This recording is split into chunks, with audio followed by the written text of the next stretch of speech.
Bismillahirrahmanirrahim. Assalamualaikum warahmatullahi wabarakatuh. Waalaikumsalam warahmatullahi wabarakatuh. Innal hamdalillah nahmaduhu wa nasta'inuhu wa nastaghfiruh wa na'udzu billahi min sururi anfusina wa min sayyiati a'malina may yahdihillahu fala mudhillalah wa may yudlil fala hadiyalah. Asyhadu an la ilaha illallah wahdahu la syarikalah wa asyhadu anna Muhammadan abduhu wa rasuluh. Allahumma shalli wa sallim wa barik ala Muhammad wa ala alihi wa ashabi ajmain, amma ba'du. Hadirin Bapak Ibu yang berbahagia, pemirsa yang tercinta, kita panjatkan rasa syukur kita kepada Allah Subhanahu wa taala yang pada sore hari ini kita alhamdulillah telah memasuki awal dari bulan Ramadan. Karena itu kita bersyukur kepada Allah karena nikmat yang diberikan oleh Allah kepada kita pada sore hari ini. Sholawat dan salam teruntuk kepada Nabiullah Muhammad sallallahu alaihi wasallam. Ibu bapak yang kami hormati, kalau kita feedback kembali ke Ramadan di tahun yang lalu, ketika khotib Idul Fitri menyampaikan bahwa umat Islam pada saat itu, pada hari itu merasa susah hatinya, merasa sedih. Kenapa sedih? Mereka ditinggalkan oleh bulan Ramadan. Mereka merasa susah dirinya. Karena itu kesusahan mereka karena ditinggalkan. Nah, hari ini, sekarang ini, kita telah berjumpa kembali dengan bulan Ramadan yang disedihkan karena ditinggalkan itu. Karena itu sudah selayaknya jika kita berjumpa kembali dengan bulan Ramadan ini, maka kita bergembira sekali dengan kehadiran bulan Ramadan ini. Dan salah satu syarat untuk menyambut bulan Ramadan itu adalah dengan gembira, dengan senang, dengan sukacita. Apapun yang diperintahkan oleh Allah, amalan-amalan yang telah disiapkan oleh Allah dan diteladani oleh Rasulullah Muhammad SAW, kita sambut dengan gembira, dengan sukacita, dengan riang. Sehingga ketika nanti bulan Ramadan itu sedang kita masuk di dalamnya, kita apapun amalan yang ada di bulan Ramadan, kita akan merasa senang mengamalkannya. Jangan sampai justru kita kehadiran bulan Ramadan malah kita mengeluh, wah puasa lagi. Tidak seperti itu, tapi kita gembira dengan ibadah yang telah dicontohkan oleh Rasulullah SAW. Ibu bapak yang kami hormati, pemirsa yang berbahagia, puasa merupakan proses pembentukan ketakwaan. Puasa merupakan proses pembentukan ketakwaan yang secara ideal akan melahirkan spiritualitas utama dan luhur. Artinya, proses pembentukan ketakwaan bahwa di dalam bulan Ramadan ini merupakan proses. Untuk apa? Untuk membentuk ketakwaan. Hasil akhirnya adalah ketakwaan. Jikalau itu proses, maka proses itu harus disiapkan dengan baik. Konsepnya harus jelas. Amalannya juga harus jelas. Tindakannya harus jelas. Kenapa? Agar nanti hasil akhir nanti supaya bisa menjadi maksimal. Bahwa di dalam puasa Ramadan ini hasil terakhirnya adalah la'allakum tattaqun, ketakwaan. Dan bulan Ramadan merupakan proses untuk membentuk ketakwaan. Seperti halnya kalau kita berada di lembaga pendidikan. Lembaga pendidikan itu ada input, proses, output. Kalau output kita supaya mendapatkan hasil yang optimal, yang bagus, maka inputnya disiapkan yang baik. Prosesnya apa lagi? Jika proses ini tidak disiapkan konsepnya secara baik, tidak punya inovasi, pelaksanaannya juga kurang bagus, maka hasil akhirnya, outputnya akan kurang bagus. Tetapi jika disiapkan dengan bagus, prosesnya ini, segala bentuk apa yang terjadi di dalam proses, maka hasil akhirnya, outputnya akan menjadi bagus. Bulan Ramadan adalah proses pembentukan ketakwaan. Proses pembentukan ketakwaan. Oleh karena itulah, maka ketakwaan adalah mendekatkan diri kepada Allah dengan jalan melaksanakan perintah dan menjauhi larangan. Ketakwaan itu merupakan salah satu hasil akhir yang diharapkan di dalam bulan Ramadan ini. Karena itu pada sore hari ini saya mendapatkan tugas untuk menyampaikan menjaga keutamaan bulan Ramadan. Menjaga keutamaan bulan Ramadan. Apa keutamaan di bulan Ramadan? Luar biasa banyak sekali. Terus kita jaga. Agar apa? Proses ini akan bisa membentuk ketakwaan kepada Allah Subhanahu wa taala. Ketakwaan itu adalah karakter. Ketakwaan itu dibentuk perilaku jiwa. Sehingga hasil akhirnya yang berbentuk ketakwaan itu adalah berbentuk perilaku. Mereka taat. Dengan bulan Ramadan, diproses di bulan Ramadan, maka berakhirnya keberhasilan akan menjadi orang yang taat. Orang yang manut kepada Allah. Orang yang telaten, orang yang sabar, orang yang ikhlas. Itu adalah bentuk-bentuk ketakwaan. Dan itulah yang harus jaga keutamaan itu supaya nanti ketakwaan yang akan kita raih terakhir nanti di dalam memproses bulan Ramadan ini nanti akan hasilnya akan bisa menjadi optimal. Ada beberapa hal yang perlu saya sampaikan bahwa keutamaan di bulan Ramadan diantaranya adalah diturunkannya Al-Quran. Ibu bapak pemirsa yang berbahagia, bahwa Al-Quran itu diturunkan pada bulan Ramadan. Syahrul Ramadan alladzi unzila fihil Qur'an hudal linnasi wa bayyinatin minal huda wal furqan. Bulan Ramadan itu adalah di mana diturunkannya Al-Qur'an sebagai petunjuk dan pembeda antara yang hak dan yang batil. Ibu bapak yang kami hormati, bulan Ramadan adalah awalnya Al-Qur'an diturunkan. Tentu saja dengan turunnya di Al-Qur'an ini untuk diapakan oleh manusia, harus diapakan oleh orang-orang Islam.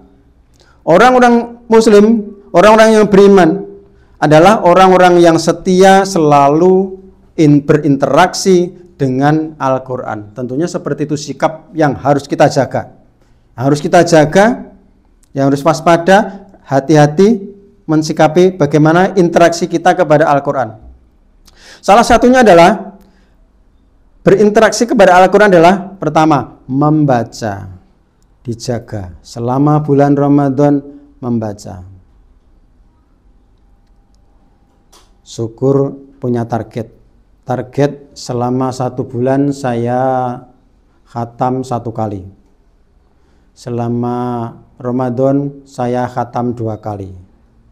Diperhitungkan 1 hari berapa halaman, 2 hari dan seterusnya. Ini punya target. Ini adalah apa? Interaksi kepada Al-Quran. Yang kedua, tidak hanya membaca saja, memahami.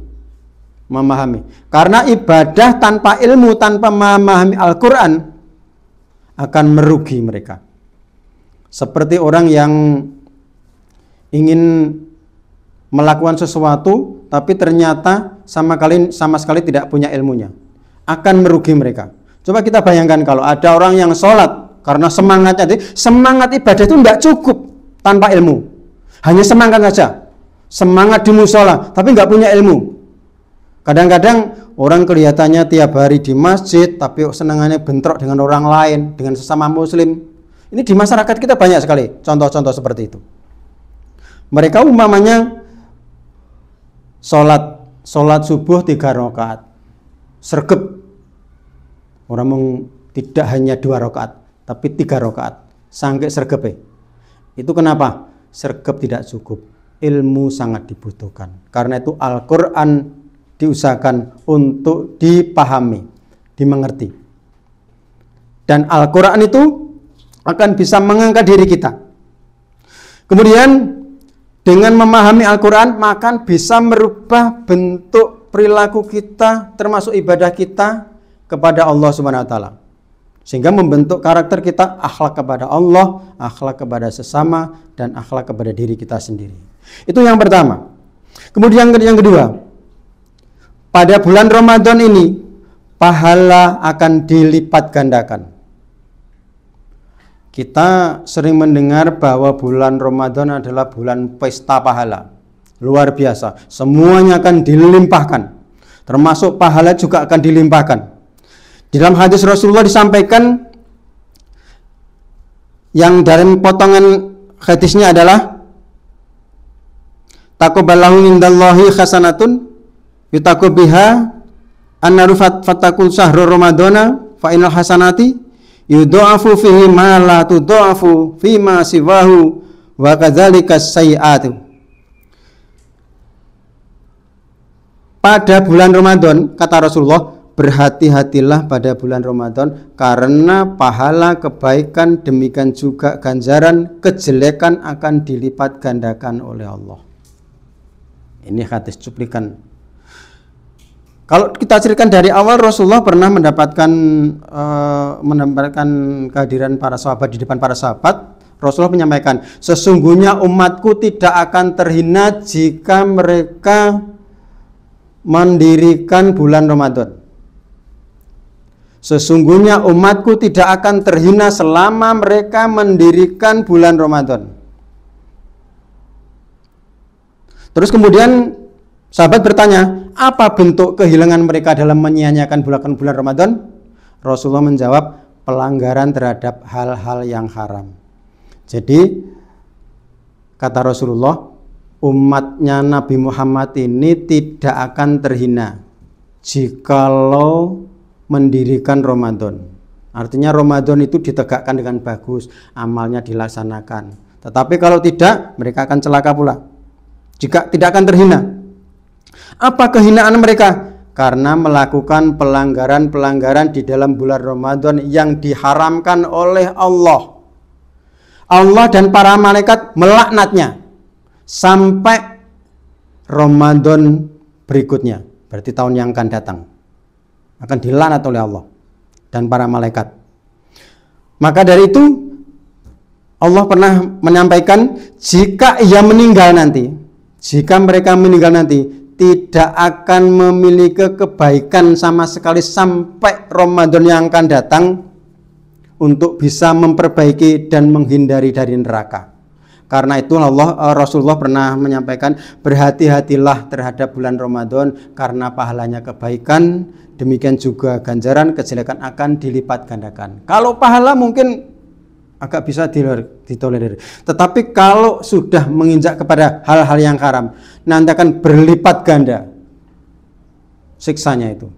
Sampai tahun yang akan datang tidak akan mendapatkan kebaikan. Kalau di bulan Ramadan ini mencetak perbuatan-perbuatan yang maksiat seperti zina dan minuman khamr. Itu adalah yang kedua. Yang ketiga, dikabulkannya doa pada bulan Ramadan.